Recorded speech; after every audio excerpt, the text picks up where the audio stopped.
বেটা তুই আমার একমাত্র বেটা আছিস, আমি কখনো তোমাকে যেতে দিব না বেটা। বাবা গো, কথা চলছে আর 22 বছরের বেটা জয়নাল আবেদী জ্বরে জ্বালাতে কাঁপতে কাঁপতে বাপের হাত ধরে ফেল, বলছেন আব্বা গো, আব্বা আমার গায়ে এত জ্বর লেগে আছে আব্বা, আব্বা গো আমাকে পারমিশন দেন আব্বা, আমি যাব যুদ্ধের ময়দানে। বাবা গো একটু লক্ষ্য করেন, ধ্যান দেন বক্তব্যের দিকে। ইমাম আলিয়াস আকবর কি সেদিন বিয়ে বাড়ি যাওয়ার জন্য পারমিশন চাইছে? না রে বাবা না, ইসলামকে বাঁচানোর জন্য আলী আকবর নিজের গর্দান দিতে যাচ্ছেন আর বলছেন আব্বা গো ময়দানে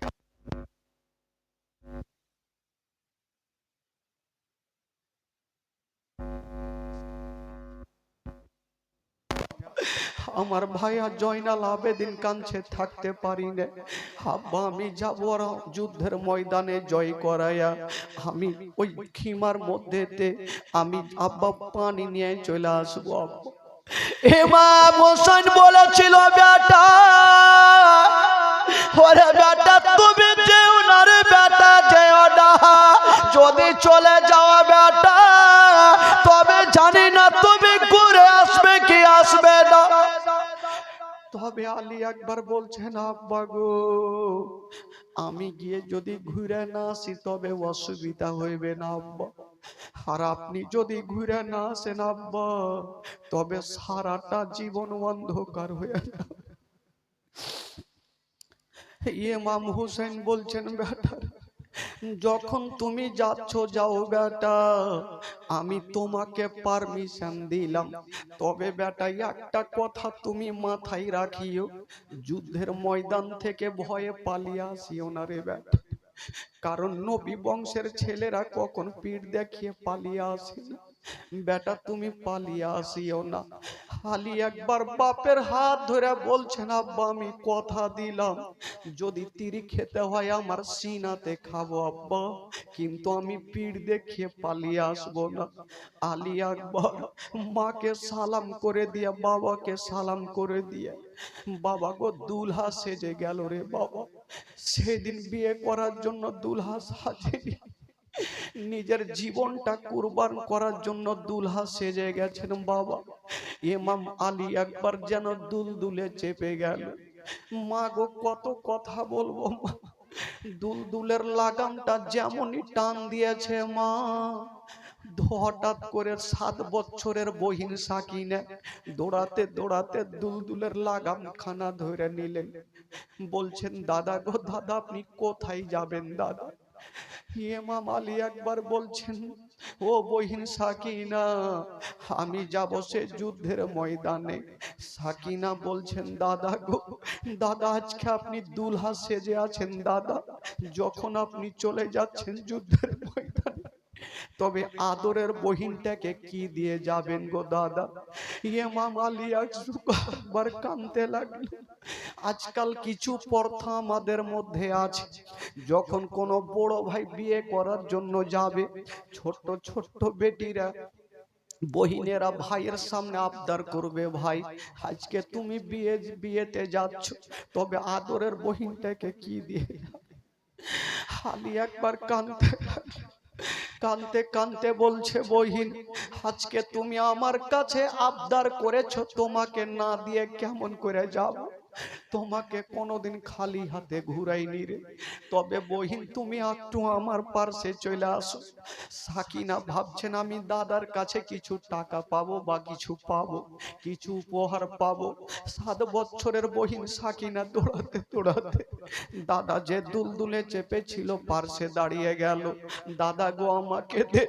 ইমাম আলী একবার বলছে বহিন রে তোমাকে দিব, তোমার ওন্নাটা একটু আমার সামনে রাখো। সাকিনা ছোট্ট বহিন ছোট্ট ওন্নাখানা দাদার সামনে রেখেছেন। ইমাম আলী একবার একটু মুখটাকে নিচে করে 2 ফোঁটা চোখের পানি কোঁচাতে দিয়ে দিল। আর বলছেন বহিন রে, আজকে তোমাকে এথা ছাড়া আর কিছু দিতে পারলাম না, এ দুই ফোঁটা চোখের পানি তুমি যত্ন করে রাখি।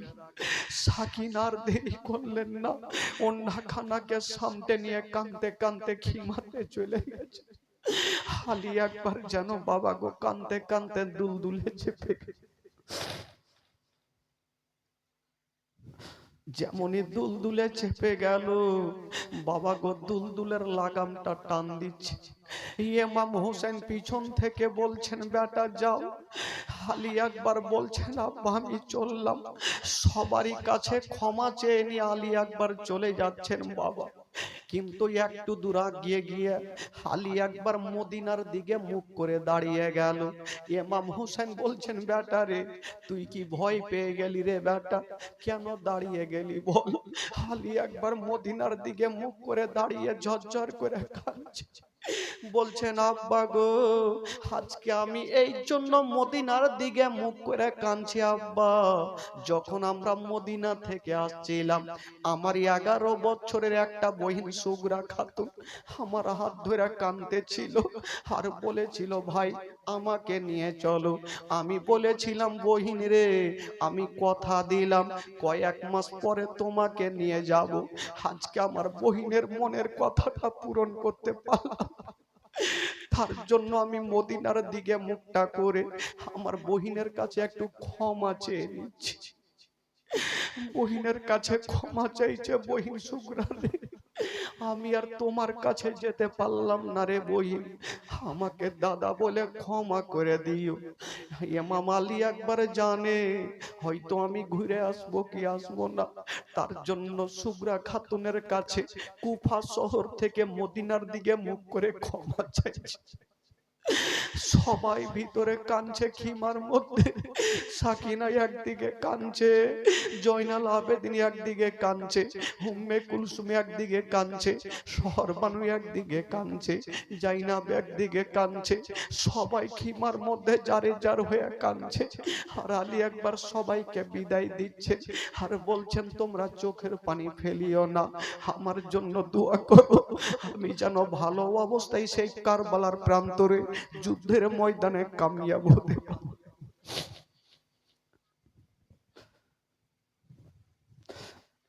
বেরাদার বন্ধুগণ বাবা,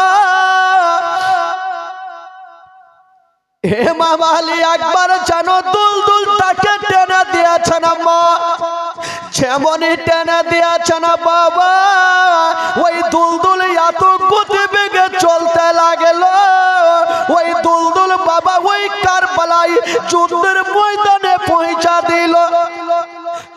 যেমনই যুদ্ধের ময়দানে পৌঁছে গেছেন, তবে বাবা ওই আলী আকবরের চেহারা আমার নবীর মতো দেখতে ছিল, এত সুন্দর ছিল চেহারা।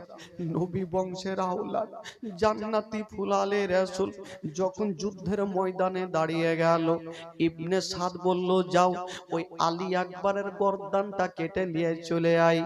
আলী আকবর বলেছিল ওরে ইবনে সাদের লোকেরা, আমি হলাম ইমাম হোসেনের বেটা, ইমাম হাসানের ভাতিজা, আমি এক্ষুনি ওই ফোরাত নদীতে যাব। কে এমন মায়ের দুগ্ধ পান করেছো আমাকে বাধা দিয়া দেখাও। বাবা গো ইমাম আলী আকবর বলছেন ওরে দুলদুল রে, দেরি করো না, আমাকে তাড়াতাড়ি করে ফোরাত নদীতে নিয়ে চলো, আমি ফোরাত নদীর পানি পান করব। ওই দুলদুল বাবা মা গো সোনার বাকুলের খানা পেটা যাবে মা, ওই দুলদুল বাবা গো একবার সামনে দেখলো একবার পিছনে দেখলো, সামনে দেখছেন 22,000 সৈন্য, ওই 22,000 সৈন্যর বুকের ওপর দিয়া ওই দুলদুল চিড়তে ফাড়তে গিয়া ফোরাত নদীতে নেমে গেল। জোরে বলুন। যেমনই ফোরাত নদীতে নামলো বাবা গো, 3 দিন থেকে যদি কেউ পানি পান না করে আর হঠাৎ করে যদি পানি দেখে, বলুন তো তার দিলটা কতটা খুশি হবে। আলী আকবর পানির সামনে দেখেছেন, সঙ্গে সঙ্গে 1 চুল্লু পানি নিয়েছে পান করার জন্য। যেমনই পানি খানা পান করতে যাবে বাবা দুই নয়নে আলী আসগরের কবরখানা দেখে হাওনো মোহাম্মদের কবরখানা দেখে নিল। আলী একবার বলছে ওরে পানি রে, এই পানি পানি করে আমার আলী আসগর শহীদ হয়েছে, আলী আসগরের হুলকুমে তীর লেগেছে, দুনিয়ার পানি তার কপালে জুটেনি। আওনো মোহাম্মদ পানি পাইনি, মোহাম্মদ ইব্রাহিম পানি পাইনি, কি বলে আবুল কাসিম পানি পাইনি। ওরে পানি রে, আমিও তোকে পান করব না। ফোরাত নদীর পানি বাবা ফোরাতে ফেলে দিলেন, আর দুলদুলে চেপে গেল। যেমন দুলদুলে চেপে গেছে মা, ওই দুলদুলে লাগামটা টেনে যেমনই নদী থেকে উপরে উঠে গেছে না বাবা, ওইদিকে দুশ্মনেরা দেরি করল না বাবা, গদরিয়া চলে আসিল আবুল কি বলে আলী আকবরের কাছে, আর বলছে আলী আকবর তুমি মরার জন্য তৈরি হয়ে যাও। আলী আকবর বলেছিল শুনো, আমি মায়ের কাছে ক্ষমা চেয়ে চলে এসেছি, আব্বার কাছে ক্ষমা চেয়ে চলে এসেছি, একটা কেউ জিন্দা রাখবো না। দুই চারজন চলে আসিল, আলী আকবর যুদ্ধ শুরু করেছে না বাবা, এত জোরে যুদ্ধ করেছে না বাবা, গর্দান কেটে যাচ্ছে। তবে বাবা গো হাতে ছিল তরবারি খানা, যেই দিকে চালিয়ে দেয় দুই চারটা কেটে যেন যার নামে পড়া যায়। তবে বাবা গো যার শরীরে নবী বংশের রক্ত আছে গো, তার সঙ্গে মোকাবিলা করে কেউই টিকতে পারে না। জোরে বলুন। যার শরীরে নবী বংশের রক্ত, তার সামনে মোকাবিলা করে কেউ টিকতে পারে না। কিন্তু কথাই বলে মারলে মার খেতে হবে। কত কথা তীর থামবে ভাই, এক দুরাচার দুশ্মন বাবা গো এত জোরে একখানা বল্লম চালালো, ওই বল্লম খানা পাক খেতে খেতে এসে লাগবি তো লাগ বাবা গো, ওই বল্লম খানায় এসে লাগবি তো লাগ। আলী আকবরের হাতে লাগলো না, পায়ে লাগলো না, ওই বল্লম খানায় এসে মা আলী আকবরের যেন চোখের মুনিতে ঢুকে গেল। যেমনই চোখের মুনিতে ঢুকে গেছে, বল্লম খানাকে বার করে ফেলে দিয়েছে, একটা চোখ যেন বন্ধ হয়ে গেল। আলী আকবর বলেছিল ওরে দুশ্মনেরা একবার একজন একজন করে আমার কাছে আই, আমি একটা কেউ জিন্দা রাখবো না। কিন্তু আলী আকবরের সামনে একাই একাই কেউ আসতে চাহে না। ইবনে সাদ বলল একটু আমরা মিটিং করে নি, আলী আকবরকে কেমন করে মারা যাবে।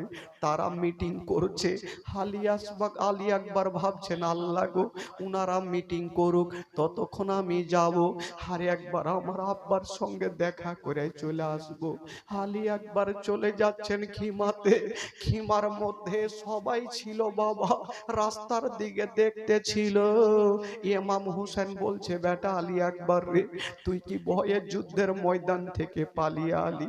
আলী আকবর বলছেন আব্বা গো, আব্বা আমি ভয়ে পালিয়ে আসিনি আব্বা, আমি কয়েকজনকে জবাই করে এসেছি আব্বা, তবে আমার মোকাবিলাতে কেউ আসতে চাহে না, তারা মিটিং করছে, তার জন্য আমি আপনার কাছে চলে আসলাম আব্বা।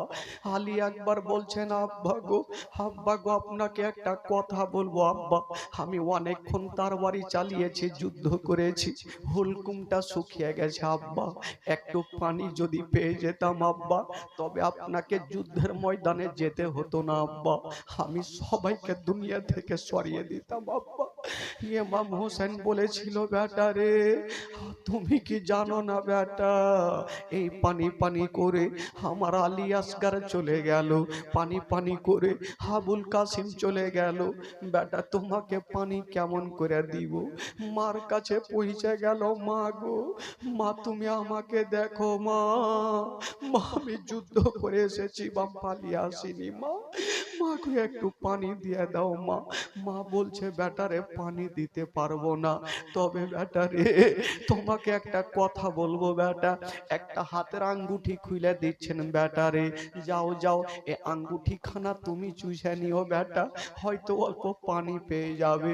পানির কাজ কি আঙ্গুঠিতে করতে পারে ভাই? সান্ত্বনা দেওয়ার জন্য বেটা আলী আসগারকে বুকখানে লাগাইয়া বলছে, যা রে বেটা যা, আবার যেন যুদ্ধের ময়দানে চলে। যেমনই বাবা যুদ্ধের ময়দানে চলে গেছে না বাবা, যেমনই যেতে নাই বা ওই দুশ্মন দুরাচারেরা তাদের মিটিং হয়ে গেছে। আলী একবার যদি চলে আসে আমরা একই সঙ্গে হামলা করে দিব বাবা গো। একই সঙ্গে তীর চালাতে লাগলো, যেই মতো বৃষ্টি বর্ষণ হয় বাবা, সেই মতো তীর বর্ষণ করছে বন্ধুরা। হাতে লাগে, পায়ে লাগে, টেনে দেয়, মাথায় লাগে, টেনে দেয়। এক দুশ্মন দুরাচার একখানা এত জোরে তীর চালালো, ওই তীর খানা এসে লাগবি তো লাগা, ইমাম আলী আকবরের হাতে লাগলো না, পায়ে লাগলো না, পেটে লাগলো না, ওই তীর খানা এসে আলী আকবরের কপালে লেগে গেল। যেমনই কপালে লাগলো আর দুলদুলে থাকতে পারলেন, দুলদুল থেকে নিচে চলে আসলো, জমিনে শুয়ে গেছে, আর উঠতে পারে। কিন্তু ইমাম আলী আকবর যে দুলদুলে এসেছিল, ওই দুলদুল ইমাম আলী আকবরের চতুর্দিকে ঘুরছে। আমার মালিক পড়ে গেছে, হুজুরকে কেমন করে নিয়ে যাব? ইমাম আলী আকবর বলছে, দুলদুল রে, আর তোমাকে ঘুরতে হবে না, চোখের পানি ফেলতে হবে না, যাও যাও আমার আব্বাকে আম্মাকে বলে দাও আলী আকবর যুদ্ধের ময়দানে কামিয়াব হয়ে গেছে। ইমাম আলী আকবর কাঁদছে, আর মুখ দিয়ে একটা ছন্দ বের হচ্ছে, যাও রে দুলদুল কইও রে খবর, আমার মা জননী আর কান্দে না, যাও রে দুলদুল দিও রে খবর, আমার মা জননী আর কান্দে না, মনের দুঃখ মনে রইল দুলদুল, মনের দুঃখ মনে রইল, মদিনা যাওয়া হলো না। ইমাম আলী আকবর কাঁদতে থাকলো, আরে দুলদুল সেইখান থেকে চলে গেল। তবে বাবা গো, ইবনে সাদ বলেছিল, ওরে লোকেরা, ওরে আমার লোকেরা শুনো, আলী আসগার আকবরকে বাঁচিয়ে রাখা যাবে না, তোমরা এক কাজ করো, 22,000 দুলদুল আলী আকবরের উপরে চালিয়ে দাও। বলুন ভাই, একটা লোকের উপরে যদি 22,000 দুলদুল চলে, 22,000 ঘোড়া যদি উপরে চলে, বলুন তার লাশকে ঢুঁড়ে পাওয়া যাবে? ইবনে সাদ কেন বলেছিল জানেন? নবীর মতো দেখতে ছিল, আমার নবীর নিশানিকে মিটিয়ে দেওয়ার জন্য বলছে যে এমন ভাবে ঘোড়া চালাও আলী আকবরের লাশটাকে তার মা যেন দেখতে না পায়, তার আব্বা যেন দেখতে না পায়। 22,000 দুলদুল আলী আকবর পড়ে আছে, চোখ দিয়ে পানি, বাবা গো সমস্ত চেহারা দিয়ে রক্ত মা, আর 22,000 দুলদুল যেন চলতে লাগলো ওপরে, আলী আকবরের ওপরে দুলদুল চলতে লেগেছে। আলী আকবর নাই বাবা গো, আলী আকবর শুধু একবার বলছেন, আব্বা একবার চলে আসো, আমার লাশখানাকে নিয়ে যাও।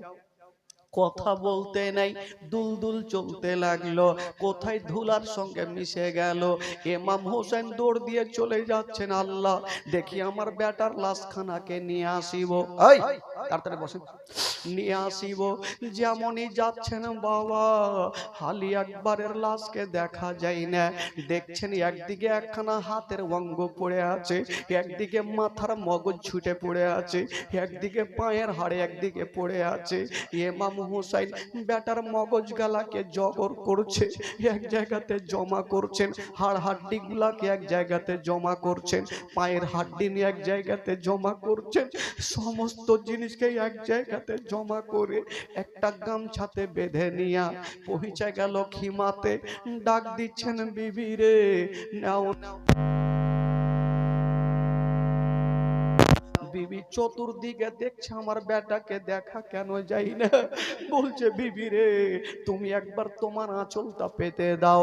যেমনই আঁচলটা পেটেছে মা, যেমনই আঁচলটা পেটে দিয়েছে রে বন্ধুরা, সঙ্গে সঙ্গে দেখছে রে মা। কি হলো ওখানে?